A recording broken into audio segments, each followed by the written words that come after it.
પાવાગઢ ડુંગર ઉપર વરસાદી માહોલ। યાત્રાધામ પાવાગઢ ડુંગર ઉપર વરસાદ વરસ્યો। વરસાદ વરસતા પગથિયા ઉપર પાણી વહેતા થયા। પગથિયા ઉપર થઈને ખડખડ ઝરણા વહી રહ્યા હોય તેવા દ્રશ્યો સામે આવ્યા। વરસાદી માહોલ વચ્ચે ભક્તો માતાજીના દર્શન કરી રહ્યા છે। દર્શન માટે આવતા માઈ ભક્તો વરસાદી અને આહલાદક વાતાવરણ વચ્ચે માતાજીના દર્શનનો લાભ લઈ રહ્યા છે અને ધન્યતા અનુભવી રહ્યા છે।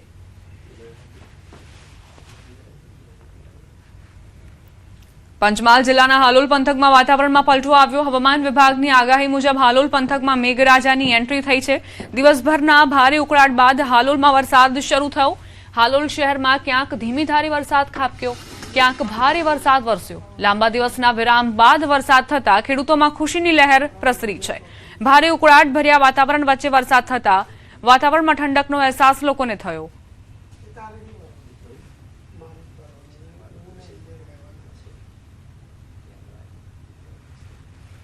ચોમાસાની શરૂઆત સાથે જ છોટાઉદેપુરમાં વરસાદી માહોલ છવાયો છે। એક તરફ ખેડૂતોમાં ખુશીની લહેર જોવા મળી રહી છે તો બીજી તરફ પાણી ભરાવાની સમસ્યાએ મુશ્કેલી સર્જી છે। નેશનલ હાઈવે નંબર 56ની આસપાસના ખેતરો વરસાદી પાણીમાં ગરકાવ થઈ ગયા।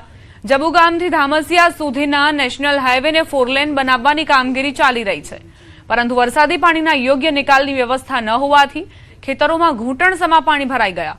વરસાદની રાહ જોઈ રહેલા ખેડૂતોને અગાઉ 2 વખત બિયારણ વાવ્યા બાદ વરસાદ ન પડતા ભારે નુકસાન થયું હતું। હવે ત્રીજી વખત વરસાદ પડતા પણ કેટલાક વિસ્તારોમાં બિયારણ ફરી નિષ્ફળ જતા ખેડૂતોની મુશ્કેલી વધી છે। ખેડૂતો દ્વારા નેશનલ હાઈવે ઓથોરિટી પાસે વરસાદી પાણીના યોગ્ય નિકાલની વ્યવસ્થા કરવાની માંગ કરાઈ છે।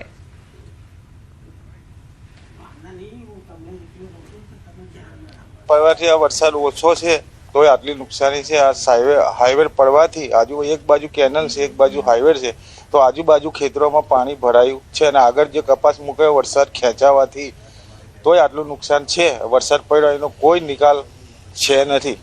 પાણી પહેલો જ વરસાદ પડ્યો તો આટલું પાણી છે, ઓછો વરસાદ તોય આટલું પાણી છે, તો આગળ જતા વરસાદ પડશે તો શું કરશે ખેડૂતો?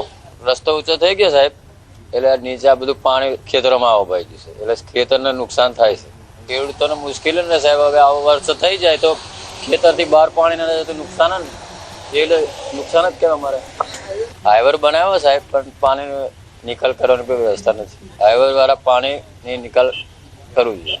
પણ નંબરનો હાઈવે હતો ને એમાં મોટો હાઈવે બન્યો છે નેશનલ હાઈવે, એના માટે આ પાણીનો નિકાસ જરાક એમ આંકડું મૂક્યું છે, મોટા મૂક્યું હોય નિકાસ માટે તો પાણીની વ્યવસ્થાથી ખેડૂતોને હમણાં ભારે નુકસાન કહેવાય। હજુ પહેલો જ વરસાદ છે, એમ તો પહેલો નુકસાન થયું અને પાછું નુકસાન થયું। આ પહેલું પાણી વરસાદનું નુકસાન હતું, આજે હવે પાણી આ ડૂબનથી નુકસાન થઈ ગયું એવું થયું। નિકાલની વ્યવસ્થા કરવી જોઈએ મોટી તો સારું, મતલબમાં આ નાની વ્યવસ્થા કરી છે એટલે વધારે નુકસાન થાય છે, એટલે મોટી વ્યવસ્થા આટલી જગ્યામાં કરવી જોઈએ પાણી નિકાસની। છોટાઉદેપુર જિલ્લાના ખેડૂતો વરસાદની આતુરતાથી રાહ જોઈ રહ્યા હતા, ત્યારે આજે વહેલી સવારથી જ છોટાઉદેપુરના 7 તાલુકાની અંદર વરસાદ વરસી રહ્યો છે, એટલે ચોક્કસથી કહી શકાય કે કहीं ખુશી કहीं ગમ જેવો માહોલ હાલ છોટાઉદેપુરમાં જોવા મળી રહ્યો છે। જી હા, આપને તસવીર બતાવવા માંગીશું કે આપ જોઈ શકો છો કે જ્યાં તળાવ નથી પરંતુ ખેડૂતનું ખેતર છે અને એમાં પાણી ભરાઈ ગયું છે। આ જે પાણી ભરાવાનું કારણ મુખ્ય એ છે કે જબુગામથી ધામસિયાનો જે 4 ટ્રેક જે હાઈવે બનવા જઈ રહ્યો છે, હાલ કામ પ્રગતિમાં છે। 1100 કરોડના ખર્ચે આ હાઈવે બનવા જઈ રહ્યો છે, એટલે ચોક્કસથી આ વિસ્તારના લોકોને હાઈવે બને છે તેને લઈને ખુશી છે, પરંતુ અધિકારીઓ જે છે તેઓએ આ ખેતરોના પાણીનો યોગ્ય નિકાલ ન કરવાના કારણે હાલ ખેડૂતોની અંદર હાલ નિરાશા જોવા રહી છે। એટલે ચોક્કસથી કહી શકાય કે કहीं ખુશી કहीं ગમ જેવો માહોલ છે। અધિકારીઓની નિષ્કાળજીના લઈને આજે ખેડૂતોના ખેતરની અંદર પાણી ભરાઈ ગયું છે। હવે ખેડૂતો ફક્ત એક જ માંગ કરે છે કે જે હાઈવે બને છે પરંતુ તેની સાથે સાથે પોતાના ખેતરોમાંનું જે પાણી છે તે યોગ્ય તરીકે નિકાલ કરવામાં આવે, નહીં તો આવનારા સમયની અંદર જ્યારે ભારે વરસાદ થશે ત્યારે આ વિસ્તારના તમામ જે ખેડૂતો જે છે તેઓના ખેતરોની અંદર પાણી ભરાઈ જશે। સૈયદ ખત્રી, ન્યૂઝ 18 ગુજરાતી, છોટાઉદેપુર। છોટાઉદેપુરના કવાંટમાં ધોધમાર વરસાદના કારણે કરજવાટ ગામ પાસે બનાવવામાં આવેલ ડાયવર્ઝન પર પાણી ફરી વળ્યું। બ્રિજની કામગીરી ચાલી રહી હોવાથી તંત્ર દ્વારા વાહન વ્યવહાર માટે ડાયવર્ઝન આપવામાં આવ્યું હતું, પરંતુ વરસાદ બાદ માર્ગ પર પાણી ભરાતા વાહન ચાલકો મુશ્કેલીમાં મુકાયા હતા। જોકે સ્ટેટ R&B વિભાગ દ્વારા કામચલાઉ કામગીરી કરાઈ હતી, છતાં ચીકણી માટીના કારણે વાહન પસાર કરવામાં હાલાકીનો સામનો કરવો પડી રહ્યો છે। વાસમાં ભારે વરસાદના કારણે બનાવવામાં આવેલ ટેમ્પરરી ડાયવર્ઝન પર પાણી ફરતા ઉપરનો વેરિંગ કોટનું કામ WBMનો પોર્શન વોશ થવા પામેલ હતો, જેની અંદર તાત્કાલિક ધોરણે સમારકામ કરી ટ્રાફિક રાબેતા મુજબ શરૂ કરવામાં આવેલ છે. વલસાડના વાપીમાં પહેલા વરસાદે મનપાની પ્રી મોન્સૂન કામગીરીની પોલ ખોલી. ભારે વરસાદના કારણે જૂના રેલવે અંડરપાસમાં પાણી ભરાયું. પાણી ભરાઈ જતા સલામતીના કારણોસર કલાકો સુધી વાહન વ્યવહાર બંધ રાખવામાં આવ્યો, જેના કારણે લોકોને ભારે હાલાકીનો સામનો કરવો પડ્યો હતો. બીજી તરફ જકાતનાકા નજીક GUDC દ્વારા બનાવાયેલા નવા રેલવે અંડરપાસનો સર્વિસ રોડ બેસી જતા તેને પણ બંધ કરવાની ફરજ પડી હતી, જેના કારણે હાઈવે તરફ જતા વાહન ચાલકોને મુશ્કેલી વેઠવી પડી હતી. ઘટનાની જાણ થતાં GUDCની ટીમે યુદ્ધના ધોરણે સર્વિસ રોડનું રિપેરિંગ શરૂ કરી તેને ફરી કાર્યરત કરવાની કામગીરી હાથ ધરી છે. ઉલ્લેખનીય છે કે વાપી નગરપાલિકામાંથી મહાનગરપાલિકા બન્યા બાદ આ વખતે પ્રી મોન્સૂન કામગીરી પાછળ કરોડો રૂપિયાનો ખર્ચ કરવામાં આવ્યો હતો.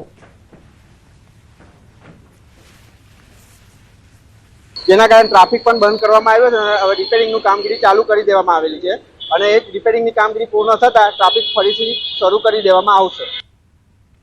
મહારાષ્ટ્રના થાણે જિલ્લામાં ધોધમાર વરસાદ વરસ્યો. ભારે વરસાદથી અનેક રસ્તાઓ પાણીમાં ગરકાવ થયા, જેના કારણે વાહન વ્યવહાર પર અસર પડી.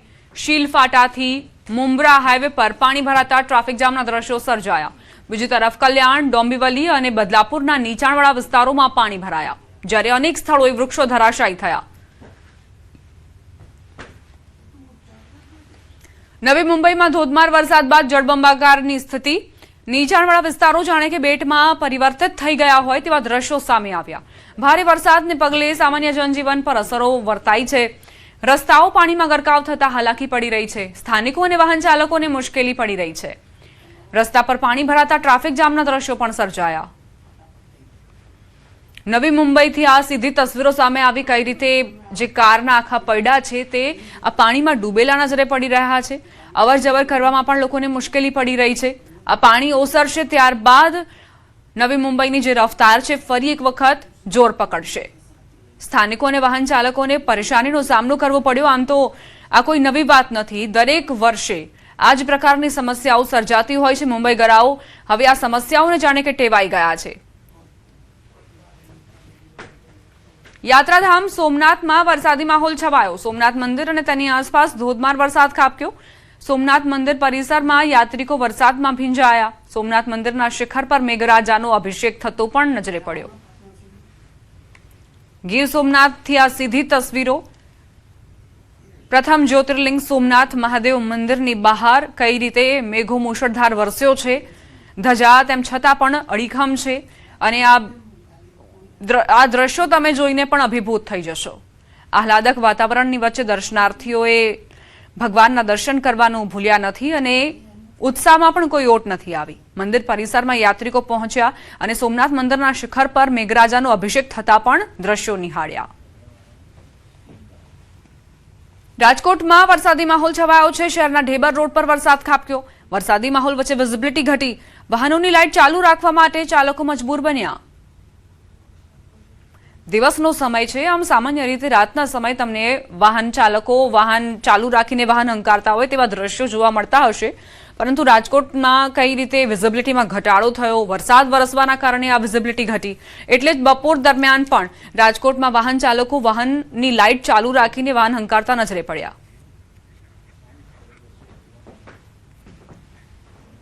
અમરેલી જિલ્લામાં સાર્વત્રિક વરસાદી માહોલ છે. જિલ્લાના મોટાભાગના વિસ્તારમાં વાવણી લાયક વરસાદથી ખેડૂતો ખુશી વ્યક્ત કરી રહ્યા છે. અમરેલી તાલુકાના ગ્રામ્ય વિસ્તારોની વાત કરીએ. નદીઓમાં પૂરની સ્થિતિ. નાના ભંડારિયા ગામની સ્થાનિક નદીમાં પૂર આવતા વાહન વ્યવહાર ખોરવાયો. વડેરા અને રંગપુર ગામમાં પણ મુશળધાર વરસાદથી જળબંબાકારની સ્થિતિ જોવા મળી રહી છે. એક તરફ વાવણી લાયક વરસાદથી ખેડૂતો ખુશખુશાલ જોવા મળી રહ્યા છે. બીજી તરફ નદીમાં જે પૂર આવ્યું છે તેના કારણે આસપાસના વિસ્તારના જે લોકો છે તેમને સમસ્યા થઈ રહી છે.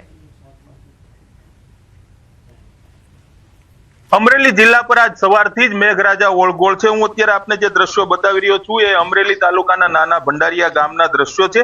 અનેક ગામોમાં આ પ્રકારના પૂર આવવાની સ્થિતિ સર્જાય છે. ખાસ કરીને રાજુલા, જાફરાબાદ, ખાંભા અને ત્યારબાદ અમરેલી તાલુકાઓમાં આ પ્રકારે વરસાદ વરસ્યો છે, જેના કારણે નદીઓમાં પૂર આવ્યા છે, નવા નીર આવ્યા છે.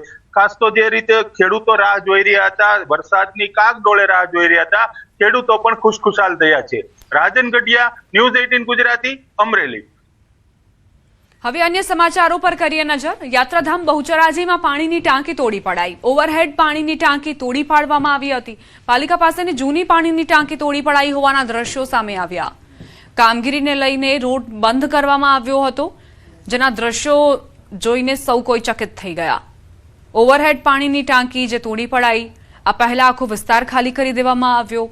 કઈ રીતે ધુમાડો જોવા મળી રહ્યો છે, કાટમાળ જોવા મળી રહ્યો છે. આ પાણીની ટાંકી ઓવરહેડ પાણીની ટાંકી હતી જેને તોડી પડાઈ.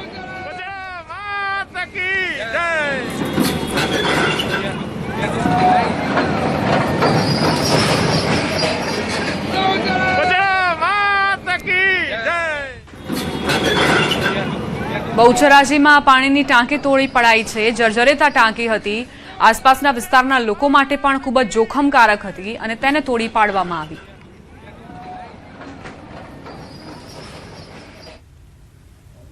રાજકોટ મનપાના ફૂડ વિભાગ દ્વારા સતત ત્રીજા અઠવાડિયે ફૂડ ચેકિંગ અભિયાન તેજ કરાયું છે. ફૂડ વિભાગે મોરબી રોડ પર સેટેલાઇટ ચોક પાસે આવેલા પનીરના કારખાનામાં દરોડા પાડ્યા. તપાસ દરમિયાન આશરે 500 કિલો શંકાસ્પદ લૂઝ પનીરનો જથ્થો મળી આવતા તેને તાત્કાલિક સીઝ કરાયો. પનીરની ગુણવત્તા અને તેમાં કોઈ ભેળસેળ થઈ છે કે નહીં તેની તપાસ માટે 2 સેમ્પલ લેબોરેટરીમાં મોકલવામાં આવ્યા છે.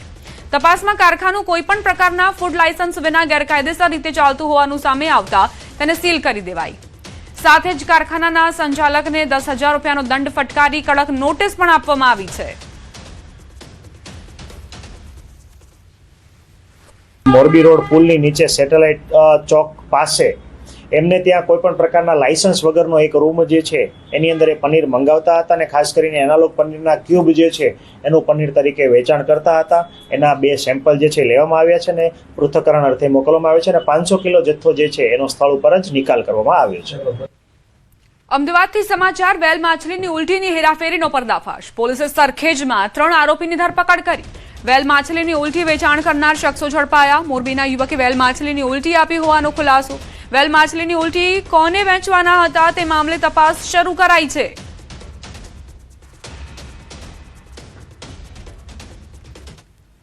ગેરકાયદેસર પ્રવૃત્તિ અટકાવવા માટે એમાં સંકળાયેલા ઇસમો ઉપર વોચ કરવામાં આવેલી છે. એને જ અનુસંધાને ગઈકાલે એલસીબી ઝોન 7 ને બાતમી મળી હતી કે સરખેજ પોલીસ સ્ટેશન વિસ્તારમાં 3 ઇસમ એમ્બરગ્રીસ જો કે વેલ માછલીની ઉલટી છે, જેના વાઇલ્ડ લાઇફ પ્રોટેક્શન એક્ટ 1972 હેઠળ જેના પોઝિશન અને સેલ ઇલીગલ છે, એ વેચાણ કરવા માટે ફરે છે. એ જ ઇન્ફોર્મેશન આધારે એક રેડ પડી હતી અને એ દરમિયાન 3 ઇસમોની ધરપકડ કરેલી હતી. જૂનાગઢ જિલ્લાના વિસાવદર તાલુકાના ખાંભા ગામમાં બોગસ સહકારી મંડળીઓના આક્ષેપ બાદ હવે આ મામલાએ રાજકીય રંગ પકડ્યો છે. કોંગ્રેસે ભાજપ પર આક્ષેપો કર્યા છે કે